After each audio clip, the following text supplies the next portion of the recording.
The new plan by Defense Minister Ehud Barak calls for Phase 2 of his enforcement of the 10-month construction moratorium announced by the Cabinet. The operation, which was formulated by the IDF Central Command, will involve a large border police force as well as a specialized police forces such as Yassam and Yomam, the Shin Bet, and even the Air Force, which will be supplying up-to-date aerial photographs. The Army will be taking an outer perimeter position, but soldiers will be called in if reinforcements are required. This is nothing short of a major military operation. My question to you, is this not beginning of a potential civil war in this country? First, I have to tell you, Eli, that the decision about the freeze, it is a poor decision, and we have to take it back. The Likud government cannot decide that the settlements are obstacle to peace. For years, we have said that the settlers are poor Zionists. The settlements are a guarantee for the security, while the left was shouting, no, the settlements are obstacle to peace. And today, by putting the freeze, we are accepting the terminology of the left. That's why we have to revoke that decision. On the motion of the enforcement, I think we should remind the defense minister that the enemies are not the settlers of Ma'ale Adumim and Givat Ze'ev. He should fight Hamas and Hezbollah. And I read the guidelines, and I hear the way he's sending the command to the people. He's labeling the settler as the enemy.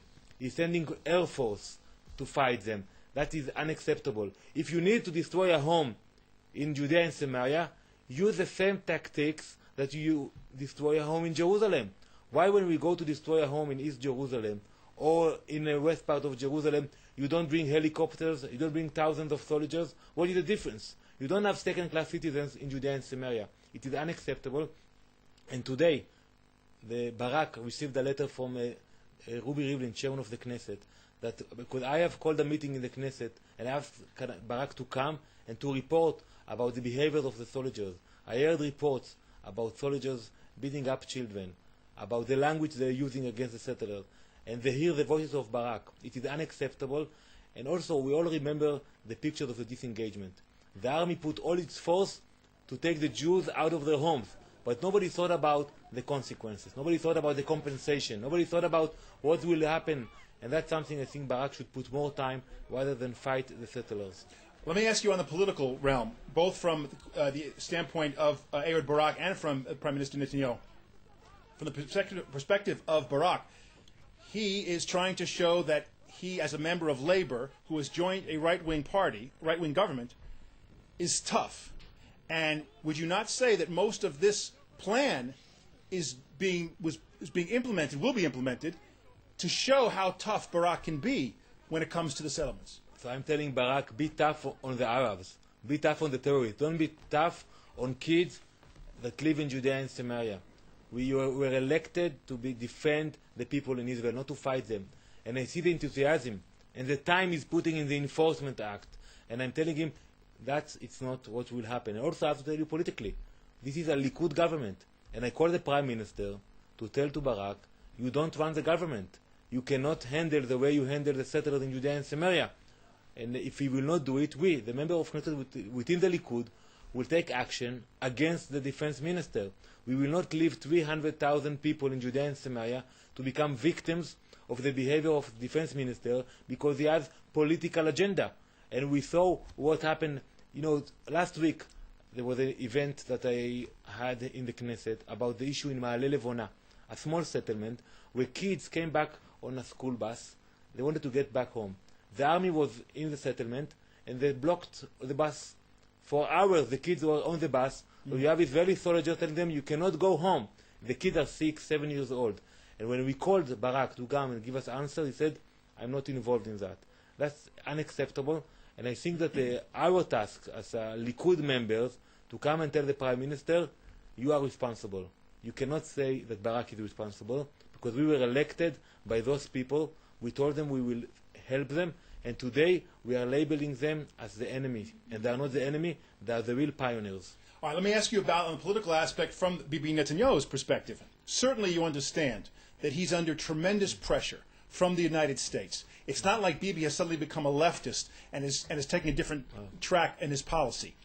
Isn't it clear that he's doing this to get the administration, U.S. administration on his side? It is a mistake.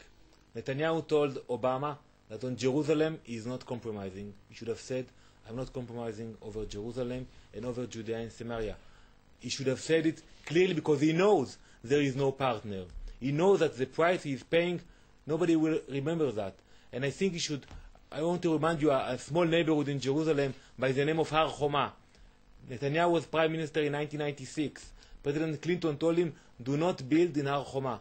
You will endanger the Middle East if you will do so. What happened? We, the right-wingers, we put pressure on Netanyahu back then. He signed the lease, and today we have a great neighborhood. Nothing happened. The same in Judea and Samaria. We should build there and tell to the administration, this is not an obstacle to peace. By doing so, he's inviting more pressure, because the administration say, okay, he announced two-state solution in Bar Ilan.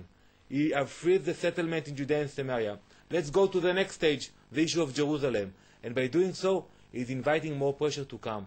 He should stop it now and tell to the administration, you admire democracy, President Obama, you were elected, I was elected as well. I was elected by the people to change the policy of Kadima and not to implement and to become a subcontractor of the left in Israel. I think if he will say directly, they will appreciate it. If, like you said, that he understands that there is no partner, then just freezing for 10 months and him saying blatantly that after 10 months, which is I think October 1st of next year, building will continue, in fact, will continue in greater force, then we're not losing anything except 10 months. And he's showing that he did something, the United States is off his back, and there is no partner, therefore we're going to go back to building. First of all, ideologically, you cannot play with the people who live in Judea and Samaria. You cannot tell the kids, you are not allowed to build a house, and the next day you can build a house. It's people who live there who are pioneers. You cannot do that. On the second note, what will happen if in 9 months from today, Abu Mazen will say, I'm willing to start negotiation. President Obama will come to Israel to deliver a great speech. Netanyahu said, even if he comes to the table between now and 10 months from now, building will start after 10 months. I will wait. You don't believe it? I will wait. I'm counting the days, Eli. But just imagine when the President Obama will pick up the phone and tell Prime Minister Netanyahu, I need you to extend it for 6 more months. I ask you to do so. We're going to have a special summit in Camp David. What will he say? Then he will start to maneuver. Maybe he will freeze the big settlement, the small settlement. But now, when he have accepted that, a Likud government, it will be very hard to change it. And I think we should not wait for the 10 months. We should say now, we haven't seen any partner. And I want to remind the Prime Minister that in the eve of Rosh Hashanah, he declared that he will freeze the settlement. Mitchell was in Israel pushing him to do so. And he said, I will do it in 2 conditions. First, I want to see gestures coming from the Arab world. Second, when we start a process. We haven't seen gestures, we haven't seen the process, so why is doing so? You are one of the leaders, if not the leader, among the right wing within the Likud.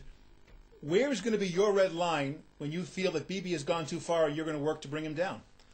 I think that Netanyahu started in Bar Ilan, continued in the freeze, and if he will continue after the 10 months, it's not going to be myself saying exactly what the majority of the Likud people think. You will see ministers, more members of Knesset, because he have convinced many people in the government that it is only for 10 months, and then we will build everywhere. If it will not happen, you will see many members of Knesset and ministers joining me and saying this is not the Likud policy. We were elected to do other job, to build and not to freeze. And I think that is my main point today to the Prime Minister. Remember who voted us for office. It wasn't the people in the left who are praising you now. It wasn't the media who are clapping now what you're doing to the settlers.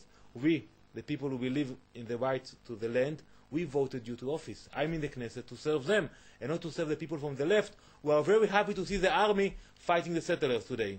Every politician loves to remain a politician and remain in power. Certainly, Netanyahu understands that if he loses his right-wing base, he's out of the chair. So he must have made the calculation that he can get away with this. But I have to tell you that Netanyahu is a much better prime minister than he was 10 years ago, 13 years ago. And today he understands that you need to work with the coalition, and we have a strong coalition. And if you look at the coalition, you have many supporters to the ideology of the settlement within the national camp. And he knows that. And last time, when he went with Clinton and gave away parts of Hebron, he lost his office. And I think this time he knows that. And I hear all the voices about getting people from Kadima, This is not the solution. The solution is to stick to the ideology we promised to the voters.